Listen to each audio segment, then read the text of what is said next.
Shalom. Once again, all praises, honor, and glory unto the Most High. Yahweh Ba'asham Yahawashai, Ba'asham Rakakwadash. Double honors to the elders and the apostles of the great millstone, who rule well, pushing the 100% truth of the gospel, waking up and sealing the elect of the nation of Israel through the spirit and power of Yahweh Ba'asham Yahawashai, Ba'asham Rakakwadash. And salutations to all you sincere camp that are pushing this gospel in all righteousness and in all sincerity, risking your lives and your freedom to do so. Once again, we are the Hebrew Israelites coming in week in and week out, bringing out the 100% truth of the gospel of the Most High, Yahweh Ba'asham Yahawashai, Ba'asham Rakakwadash. Yahweh being the true name of the Heavenly Father, the creator of heaven and earth, the God of Abraham, the God of Isaac, and the God of Jacob, the God which the scriptures speak of, and our Lord Yahawashai, whom the world ignorantly and willfully calls Jesus Christ, and the Rakakwadash, which is the Holy Spirit. Right, man, I was out here once again, another year, hoping for salvation as we're winding down closer and closer to the end of the year. So this is the 23rd of November, 2025. Right, the 23rd of November,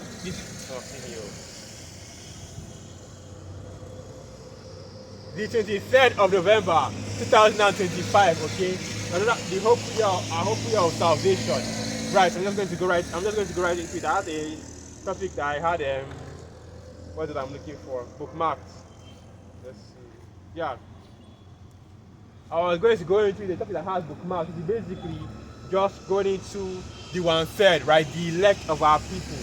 Because at the end of the day, right, just like we already know, we are in the last days, okay? The last days of this kingdom. So I want to do a quick reset. Let's go to the book of 2 Peter, the 3rd chapter.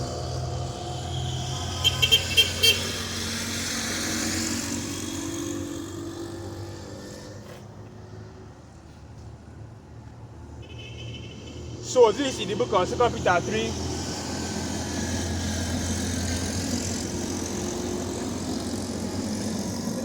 Where I want to start from.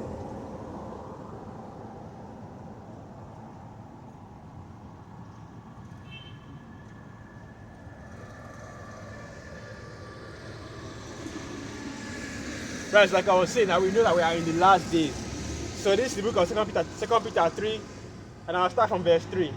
Knowing this first, that there shall come in the last days scoffers, walking after their own lusts, and saying, where is the promise of his coming? For since the fathers fell asleep, all things continue as they were from the beginning of creation. Right, and you can clearly see that even in the times that we're in right now, even as all hell is breaking loose, right, Esau Edom is beginning to show its horn. Jacob's trouble is increasing on the earth, and basically we are getting closer and closer towards the hour of temptation. You still have so many of our people that are scoffing against the word of this truth, right, against the Hebrew Israelites. And Jake is saying all kinds of mess. And you can watch, and whenever you go to the elder Manatazakba's channel, right? You go to the elder that is really the Holy Bible Defenders channel. You see all these scoffers and everything that they have to say about the Hebrew Israelites, right? But funnily enough, when it comes to any other group, suddenly there's not this much hatred against any of these other groups, even though they are far more wicked and have done far more evil to our people than the Hebrew than anything that the Hebrew Israelites have done, right? Jake doesn't have this level of awareness, right, when it comes to Esau and his wickedness. Jake doesn't have this level of awareness when it comes to plantation Christianity even all these Jakes like to say, oh, we're no longer in plantation Christianity, that, oh, plantation Christianity is the white man's religion, oh, the Bible is the white man's book. They still don't have that level of disdain for plantation Christianity, right? You saw what happened recently with that woman that went to all these various churches, right, to try to get formula for her baby, and then all these Christian pastors started coming out and talking about how, oh, she's a witch, oh, she's going to hell, oh, how could she condemn the house of God, and saying all these different things, right? And you see that all those people that are constantly scoffing the Hebrew Israelites, you don't see any of them coming out and saying anything about that situation, right? And you don't see them using that situation to slander the entire plantation Christian church. But that's beside the point. That means I'm going into something a little bit different now. Because basically the whole idea is, you have these scoffers that are coming out and saying anything that they can, right? They are basically trying to say anything they can to try to discredit these truths, right? To try to invalidate the words of the Most High Yahweh which they can't, of course. But that's exactly what they are trying to do. So as soon as a scoffer will come out and say, "Oh, where was God during slavery?" Right? The Hebrew Israelites answer them, and then tomorrow they now come out with another thing again, right? And then the next day they now come out with another another excuse, another reason why they don't want to be or follow these truths. And that's basically all these scoffers do. So now 2 Peter 3 verse 4 and 2 Peter 3 verse 5. For this they willingly are ignorant of, that by the word of the Most High, Yahweh the heavens were of old, and the water standing out, and the earth standing out of the water and in the water, whereby the world and then that then was, being overflowed with water, perished. Right, and basically what this is that you clearly see that it is the word of the Most High Yahweh that not only created the earth, right, but also submerged the earth in water during the time of Noah. Okay, and 2/3 of our people are willingly ignorant of this fact, because it is a fact that you cannot ignore. Okay, the power of the Most High Yahweh, right?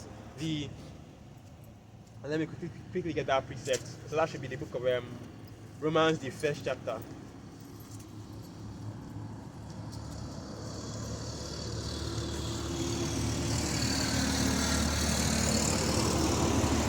So this is the book of Romans 1, and I'll start from verse 20. For the invisible sins of him from the creation of the world are clearly seen, being understood by things that are made, even his eternal power and Godhead, so that they are without excuse, right? So basically the invisible things that were made by the Heavenly Father, and these things that are understood to exist, okay? Things like the wind, right? You cannot see where the wind goeth or where the wind cometh. You cannot even see the wind. Things like air, you can't even see air. But if I'll be able to tell you that, oh well, air is like what, 28% oxygen? No, I think it's like 28% oxygen, right? 81% nitrogen, things like that, right? The reason why, normally that oxygen is a flammable gas, right? But the reason why you can make light something on fire, and the whole earth doesn't just go up in flames because of it being exposed, because oxygen, pure oxygen, right? 100% oxygen, when it's exposed to fire, is basically flammable. It's because of the nitrogen that is basically quenching the oxygen. That's why you even have things that can burn, because there is enough oxygen in the air to support something burning, right? And they're able to be, and that's the damn thing right there with these scientists, right? Right? And that's why I'm scratching my head right now, because I'm confused as hell. They will be able to go into all this. They'll be able to understand, the deeper parts of these mysteries, right? They're able to understand the atom, split the atom, molecules, right? Split molecules and break down molecules and create new molecules. But they never ask, how is it that all these things came to be, right? How is it that the earth was just in the perfect condition to sustain life? Even what I just mentioned now, how air comprises of multiple gases, right? And these gases are working in tandem with each other in order to make sure that none of the other gases, affect the life on Earth falsely. Sorry, not falsely, but badly, right? The same way you see that the trees and the plants, they take in the carbon dioxide that we human beings breathe. You breathe in, they're taking in the oxygen. You breathe out, what's coming out is carbon dioxide, right? CO2. But the plants, I can clearly see the greens out here, man. The plants are taking in the CO2 and pushing out the oxygen, right? So you have this basically form of recycling, that natural recycling that exists all over the earth, where there are no actual waste products, because somebody or something or a certain animal actually takes in those waste products. Like for example, I was watching the brother Yashaya from West Palm Beach camp, Florida, and he was going into how he telling his co-workers, so he doesn't eat pork, he doesn't eat the crustacean and the shrimp, the shelf, the shrimp and all these bottom feeders, because they eat the waste of the earth, right? You can feed dead bodies to pigs, which is how back in the day, right? The 60s and 70s in the US, that's how the mafia used to hide their murders, right? They would feed the dead bodies to pigs, right? You can feed a pig dead bodies. You can feed a pig, human feces even, and it will eat it. Pigs don't sweat, and it's the same thing with the crustaceans, the bottom feeders, and even the shrimp as well, right? The shrimp, the crawdads, the crawfish, they are basically the cockroaches of the earth, because they eat the waste of the earth, right? And that's basically the recycling that the Most High Yahweh set up on the earth. So even the invisible things, right, the things you can't see, basically are similar to basically what I just mentioned, right? Air, oxygen, the oxygen in the air, the nitrogen content in the air, and then animal behavior, which is another thing that you can't see. All these things clearly prove that there has to be a creator, because it is scientifically impossible, even by Esau's standards, for there not to be a creator. That's why you have this book that was written by this I've forgotten the dude. Basically, I think it was Grand Design or something like that, right? It's a whole thing in science, right? The Grand Design Theory, the idea that the Earth was created to be in the way that it was, basically because all the things that happen on the Earth it's mathematically impossible for the things that happen on the Earth to happen by chance.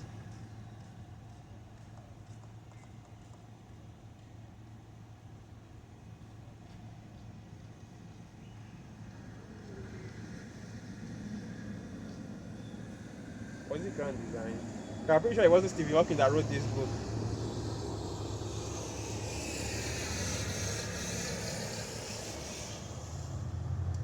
I'm pretty sure it wasn't Stephen Hawking that wrote this book.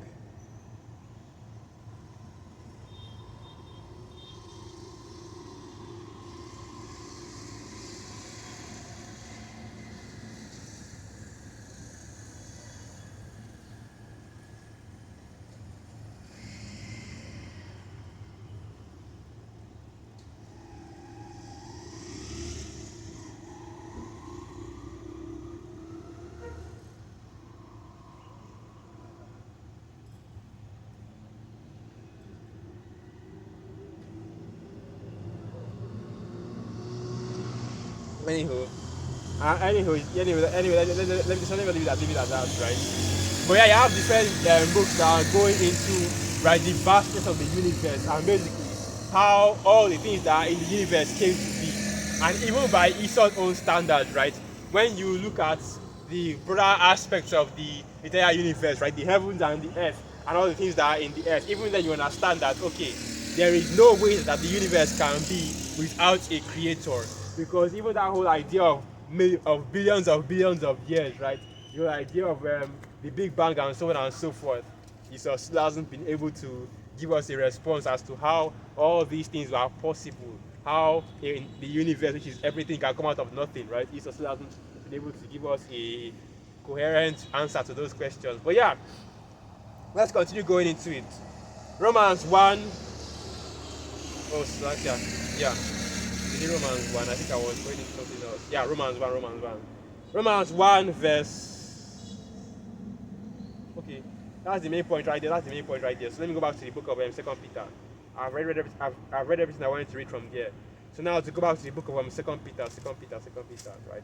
We're going into this because that's the times that are clearly seen in 2 Peter is the times that we're in right now. Okay, we are at the time of the end, and it's very difficult for some people to understand, what that entails. Okay, that's why you see a lot of these Hebrew Israelite camps basically breaking bad, right?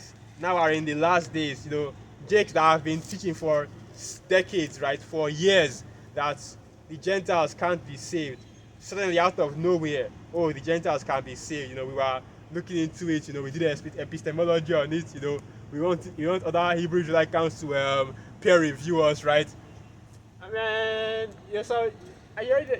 look, let me not say anything, right? After all these years of teaching that the Gentiles can't be saved, right? The heathen can't be saved, right? And clearly showing in the scriptures that, look, anywhere you see the Gentiles, right, he's not talking about the natural Gentiles, which are basically those other nations that were born from other nations, but he's talking about the Israelite foreigners, right? Our people that were basically scattered from the main tribe, the lost sheep of the house of Israel. So let's start by going to the book of Matthew, the 10th chapter.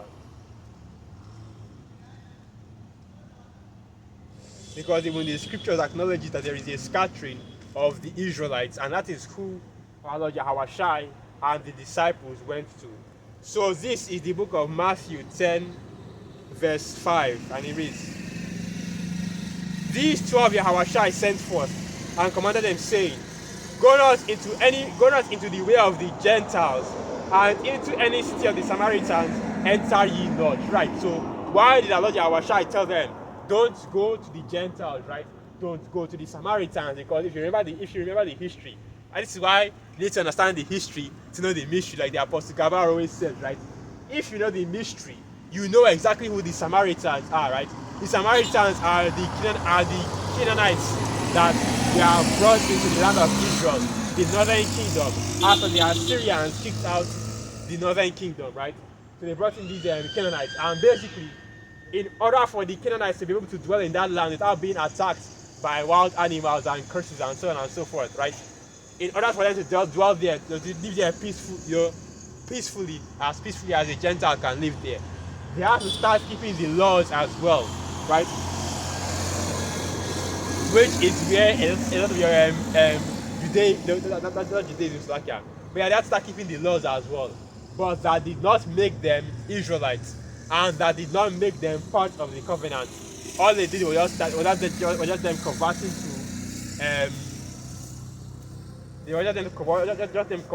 to the religion, but not being a part of the heritage, right? Let me go into that part, which is Shalmaneser the fourth, I believe. It wasn't even really Shalmaneser that brought them. There was the king of Babylon. I think it was Nebuchadnezzar. I can't remember which exact king, but I think it was Nebuchadnezzar that brought those Samaritans there. Let's see.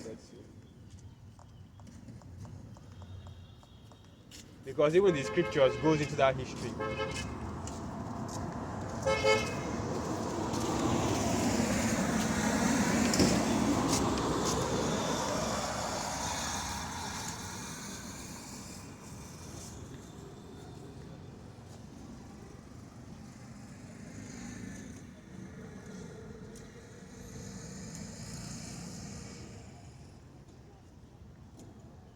Yeah, it is. Let's see. Let's just start from the main point. So this is the book of So this is the book of 2 Kings 17. Let's see.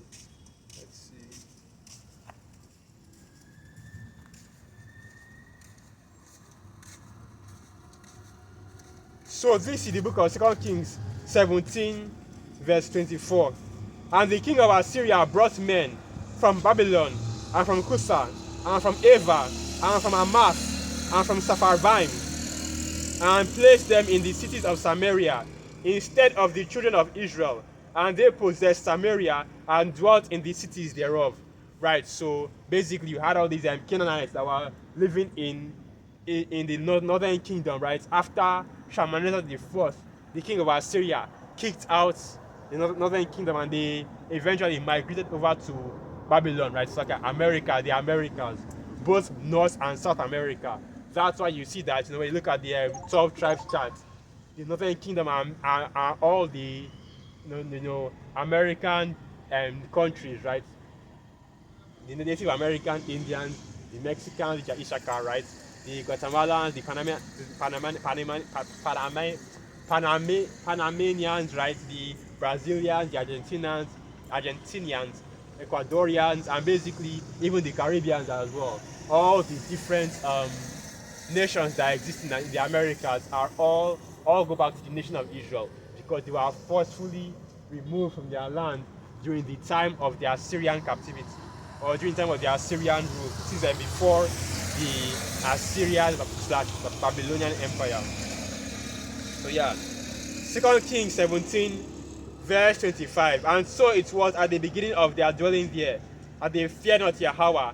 Therefore Yahweh sent lions among them, which slew some of them. Right, so because they were worshipping other idols, right, and they were defiling the land with their idolatry, that's why the Most High Yahweh Basham Yahushai sent those lions, and you had basically a constant, frequent lion attacks, right? Let's keep going into it. So now 2 Kings 17 verse 26. Wherefore they spake to the king of Assyria, saying, the nations which thou hast removed and placed in the cities of Samaria know not the manner of the God of the land. Therefore he hath sent lions among them, and behold, they slay them, because they know not the manner of the God of the land. Then the king of Assyria commanded, saying, carry thither one of the priests whom he brought from thence, and let them go and dwell there, and let them teach them the manner of the God of the land. Then one of the priests whom they had carried away from Samaria came and dwelt in Bethel, and taught them how they should fear Yahweh. Howbeit every nation made gods of their own, and put them in the houses of the high places which the Samaritans had made, every nation in their cities wherein they dwelt. And the men of Babylon made Succoth-Benoth, and the men of Cush made Nergal, and the men of Hamath made Ashima, and the Avites made Nibaz, and Tartak, and the Sepharvites burnt their children in fire to Adramelech and Anamelech, the gods of Sepharvaim. Right, so they were even practicing the burning of children, right, in the fire, passing your child through the fire for Molech, okay, which is basically what Adramelech and Anamelech is.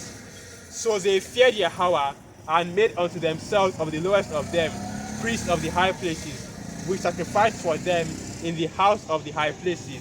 They feared Yahweh and served their own gods, after the manner of the nation whom they carried away from thence.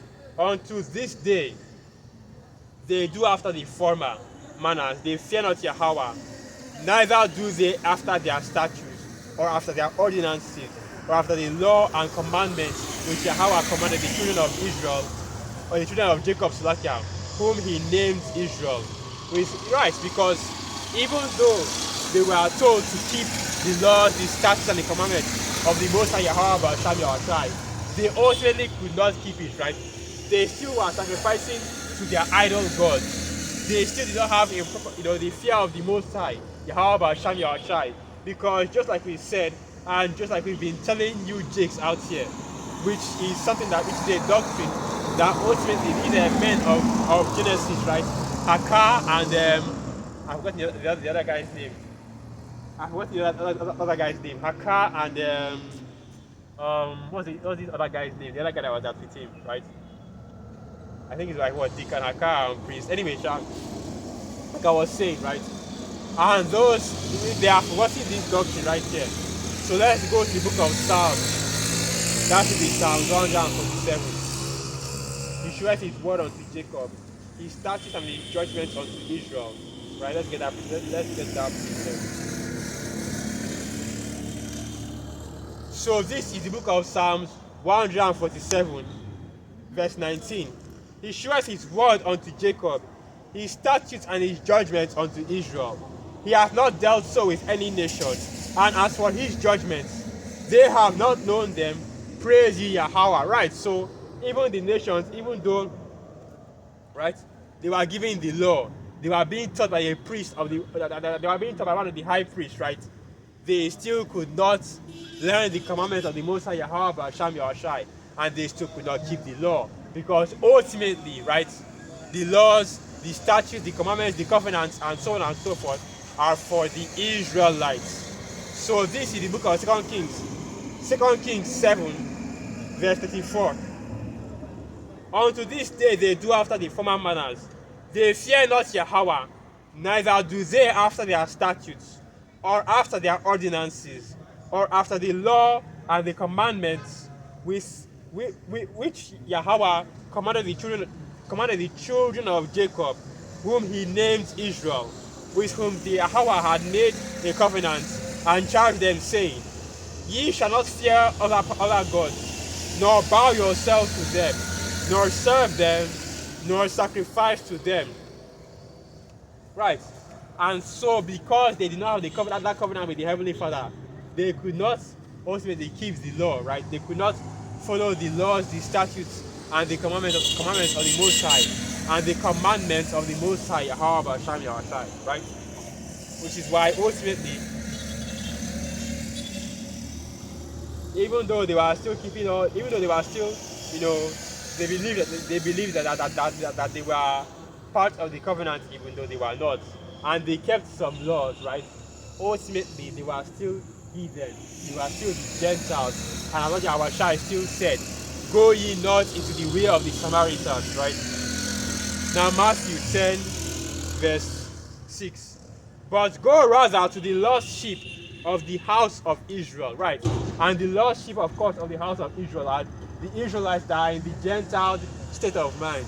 The Israelites that believe that they are Gentiles, right? So Jake that was in that Gentile state of mind, that believed that they were Gentiles, they believed that they were heathen.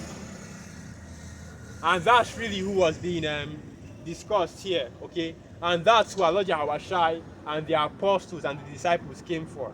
And that's who they really were after, right? The scattered of the house of Israel, the lost sheep of the house of Israel, okay? And that's who Allah Yahushua came for in the last days.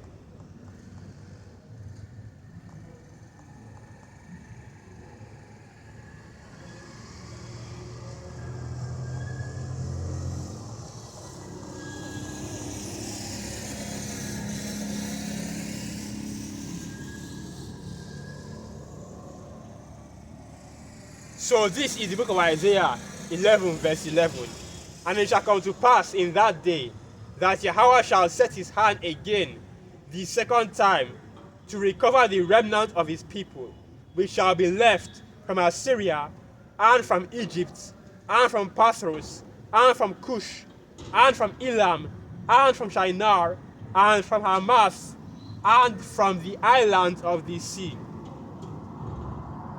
And he shall set up an ensign for the nations, and shall assemble the outcasts of Israel, and gather together the dispersed of Judah from the four corners of the earth. Right, so this is all the way back in Isaiah, okay? This is what Isaiah is saying, showing you that when we say that the Gentiles that are being spoken of really are our people, the Israelites that are in a Gentile state of mind. We understand what we are saying, okay? We aren't saying that because, we are confused, right? We clearly see that in the scriptures that it says that, that the Gentiles can be saved, that salvation is both for the Jews and the Greeks, right? So now we are trying to cope on it. No, this is something that has been established in the scriptures, that the Gentiles that are being spoken of, right, and the Gentiles that can receive salvation are Israelites that are in the Gentiles mindset, right? Israelites that believe that they are from these other nations. Do you really think that, right, you would have Israelites scattered in Elam, scattered in Shinar, scattered in Moab and Ammon and all these other nations, right, in this modern day, when these nations don't even know that that is their true identity, their true nationality, and there's now be Jake that is scattered there, that has been taken away from their true heritage and their true nationality that we now know, right? When every single Israelite that is in this truth right now wasn't even born into this truth, right? Of course, you have a few Jakes that their parents were in the truth, right? And they ultimately were raised up in the truth, right? But for the most part, especially, and I know for a fact, those Genesis Negroes, right? They weren't born in the truth, okay? They were out there in the world believing they were black Americans, right? Believing they were African American. That there are people who are from Africa, right? and they were carried in slave ships to the America, which of course that part was true, of course, but the part of us being Africans is not true. And then they now ultimately found out that they were Israelites. But guess what? By your own mindset, right, and by your own understanding, that makes you a Gentile, you know. That means that you are one of the Gentiles, right? If you go by your own logic, okay? Because what you need to understand is that the Gentiles that are being spoken about are the Israelites that are in a Gentile mindset, which is why if you go to the book of Jeremiah, I believe that is Jeremiah 17 verse 4, and the Most High said that he would remove our people from their heritage, right? Let's go to that.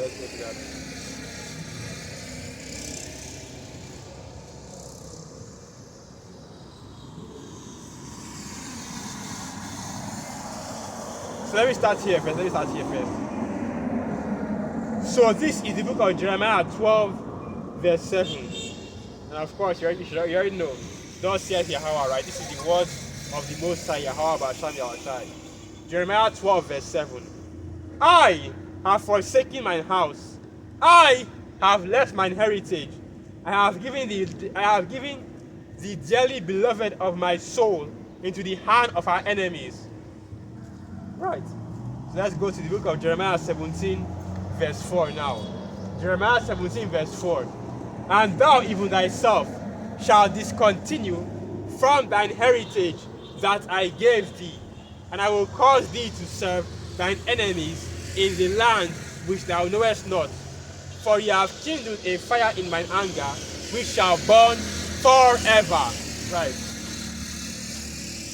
Which is when our people were scattered and removed from our heritage, right? And the fire that the Most High is talking about, of course, you know, when the scriptures say burn forever, right? Doesn't mean that, oh, the Most High is going to be angry about this forever. No. What it means is that it's going to be a lasting legacy, right? It's going to be something that is burned in the annals of history, as they say in the world. Okay?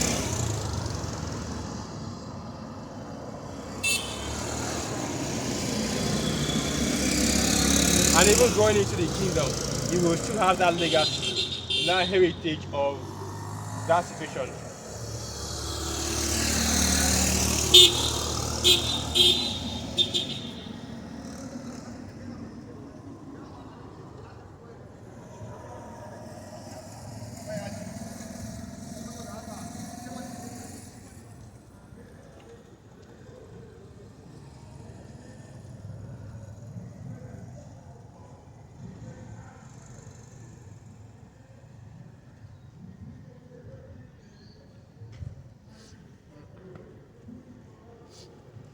So let's keep going into it.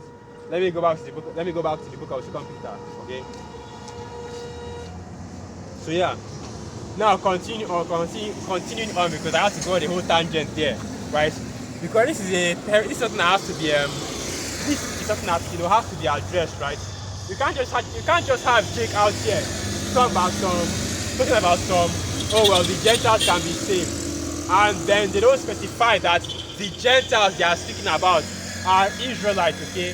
The men and women and children whose heritage, whose nationality, whose lineage goes back to Abraham, Isaac, and Jacob, right? And they now say that, oh, the Gentiles can be saved without saying that first. And they're now saying that the Gentiles can be of the other nations. They can be Edomites, they can be Persians, they can be Arabs, they can be whatever nationality they want to. But that's not what the scriptures say, because we just read the scriptures and it says that the Gentiles are Israelites that live in those regions, okay, that don't know that they are Israelites, the lost sheep of the house of Israel. And that's who really this message is for, okay? Because, yeah, 100%, this gospel is going to be preached throughout all the four corners of the earth. And the other nations are going to hear, we're going to talk their ear off, right? The other nations are going to hear the gospel, but ultimately, last, this gospel is still for the house of Israel, right? For the true Israelites, according to the scriptures. Both whether they know that they are Israelites or they are in that Gentile mindset, right? So let's keep going into it. Second Peter, the 3rd chapter, Okay? So this is the book of 2 Peter 3. Let me jump down a little bit.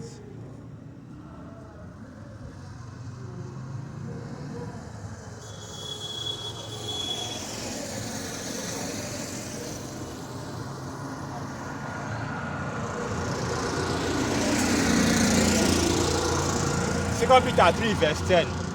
But the day of Yahweh will come as a thief in the night, in which the heavens shall pass away with a great noise, and the elements shall melt with fervent heat.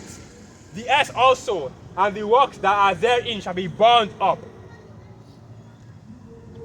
Seeing then that all these things shall be dissolved, what manner of person ought ye be in all holy conversation and godliness? Right? And we understand according to this truth that ultimately, last, at the end of the day of the Most High Yahweh Hashem Yahushai, that all the ways and the works and the fashions of this kingdom will be destroyed, right? The Most High Yahweh Hashem Yahushai is going to destroy this place, which is why we are the Hebrew Israelites, and we come out here week in and week out, prophesying the downfall and the destruction of America, Babylon the Great, and of this kingdom, and declaring the lifting up and establishment of the kingdom of the Israelites, okay? The so-called Negroes, Latinos, and Native American Indians. The scattered Israelites that are scattered throughout the four corners of the earth. Okay? And when I say four corners, that doesn't mean I think the earth is flat. No. What that means is the four cardinal locations, right? North, east, west, south. But that's where you are on any part of the world, okay, you are in, right? Because you know Jake, right? Oh, see the Hebrew Israelites think the earth is flat. I know the earth was flat, You know, Esau be lying, and he says that it's a round globe, right? How you have gravity? Anyway, let me, right? And this is how Jake is, man. Oh man, they fall. Jake, you know, that's Jake for you. Jake falls for everything, you know. Jake falls for everything. That's why the scriptures say, as thy cities are, so are thy gods, O Judah, right?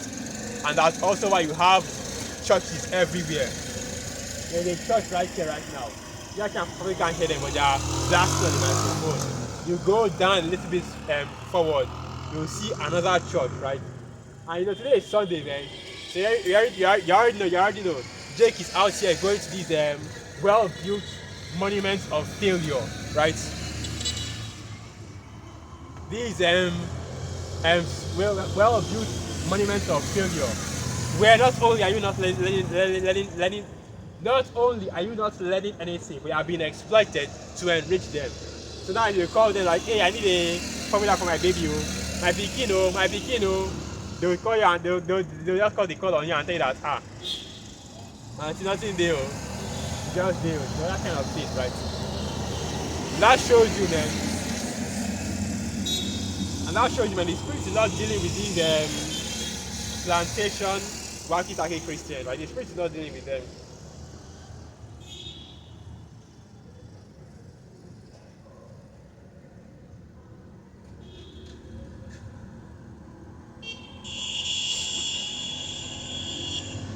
Spirit is not dealing with them.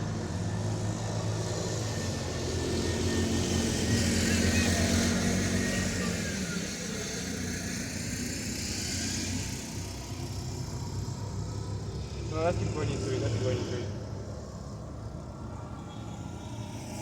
Because I haven't even got to the main point. So now, 2 Peter 3 verse 12. Looking for and hasting unto the coming of the day of Yahweh, wherein the heavens being on fire shall be dissolved, and the elements shall melt with fervent heat. Right, because that is the end of this kingdom, okay? Even the scriptures tell you that this world will be destroyed, and all the things of this world will be destroyed.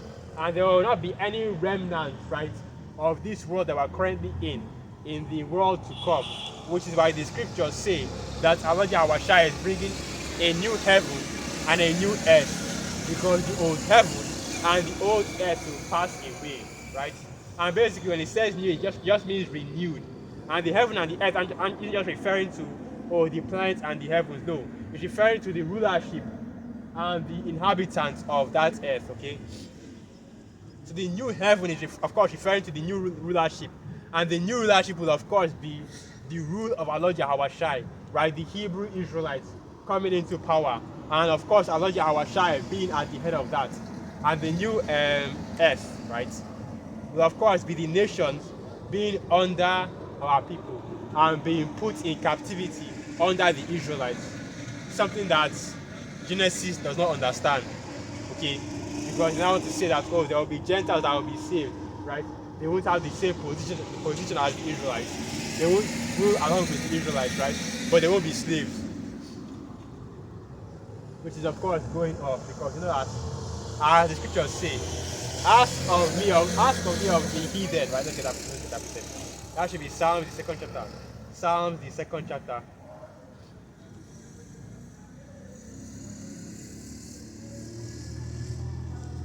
Because whether you are a heathen that believes or not, it doesn't matter. If you are from another nation and you believe, right? It doesn't matter, because you are still going to go into captivity. Hell, the other nations can't even believe, right? Because first and foremost, you have to believe that the Israelites are the so-called Negroes, Latinos, and Native American Indians. In other words, the chosen people of the Most High Yahweh Shai are the people that are at the bottom, that you have been trained for your life to believe are lesser than you, right? That's first and foremost. And then secondly, we already know through the Spirit, right, that the heathen will not receive this truth. So Psalms 2, verse 8. Ask of me, and I shall give thee the heathen for thine inheritance, and the uttermost parts of the earth for thy possession. Thou shalt break them with a rod of iron. Thou shalt dash them in pieces like a potter's vessel. Right, man. So you have Hamites that are in this truth, right? You have Edomites that are in this truth. That will be watching us, do what we're doing to their fellow Edomite brethren and not say anything, right? That's crazy, man. That's crazy. But that's what Genesis believes, right? Where we'll be able to dash the heathen in pieces, right? But you have heathen that are in this truth that will be like, they'll be okay with it, Oh, my fellow tribes, my fellow country, my fellow nation people, that they can do, that the Israelites can do that. The Israelites are free to do that, okay? And that's the funny thing with Jake, man. They see the rise in hatred, that Esau Edom's hatred for our people that is increasing, constantly increasing, right? They see that the other nations as well are joining hand in hand with Esau Edom to hate or to have hatred for our people, the Israelites, but they still want to say the heathen can be saved. And that shows you, that's how you know that when these Hebrew Israelite camps, this is me speaking as a man, right? But when these Hebrew Israelite camps start saying that they believe that the heathen can be saved, that's when you know that they are trying to expand their ministry to get more donations, to get more followers, in order to make more money. Because now you have these heathen, right? Basically, they are opening themselves up to scoffers and agents, right? Because you have these heathen that will come in and be like, because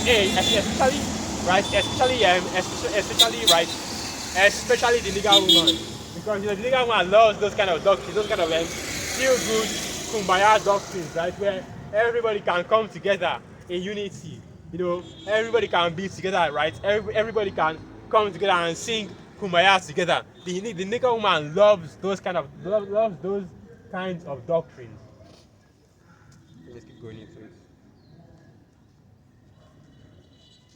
Now we get to the main point. So this is the book of 2 Peter 3, verse 13. Nevertheless, we, according to his promise, look for new heavens and a new earth, wherein dwelleth righteousness. And that's exactly what we're working towards. Like I said, that we'll have a new heaven and a new earth, okay? And in that new heaven and that new earth, there will be righteousness, okay? Because the Israelites will be in power. The righteous will finally be in authority. And as you already know what the scriptures say, that when the righteous are in authority, the people rejoice. But when the wicked do rule, the people mourn. Okay.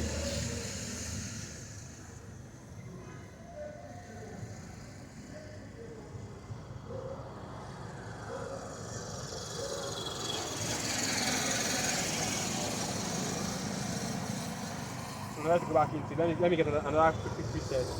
Let me go to another thing now. Let's get going straight. Alright. Well, that's basically the times that we're in right now. And if you are truly in this truth, man, you should be patiently waiting for our Lord Yahushua to return, okay? And you should be on the highways and byways, hastening the time. Let's get that picture. Let's get that picture. Let's get that picture.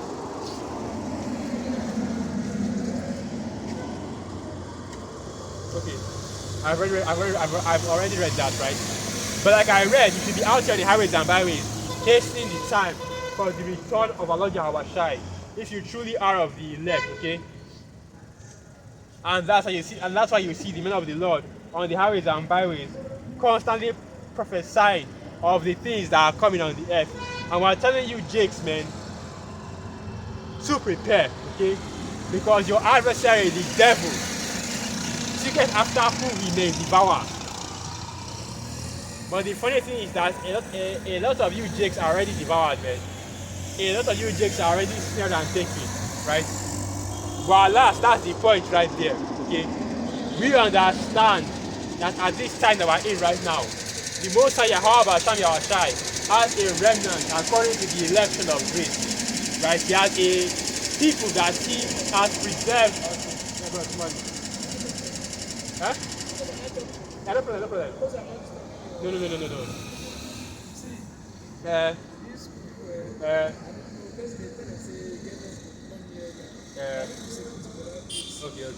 No.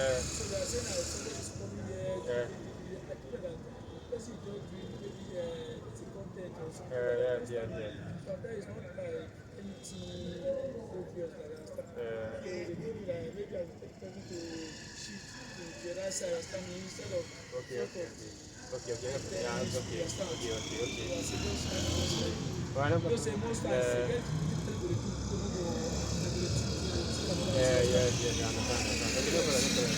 No problem.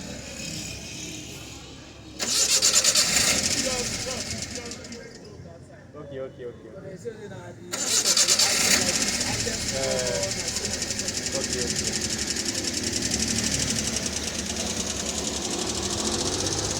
Yeah, man, I'm going to have to move a little bit. I'm going to have to move back here.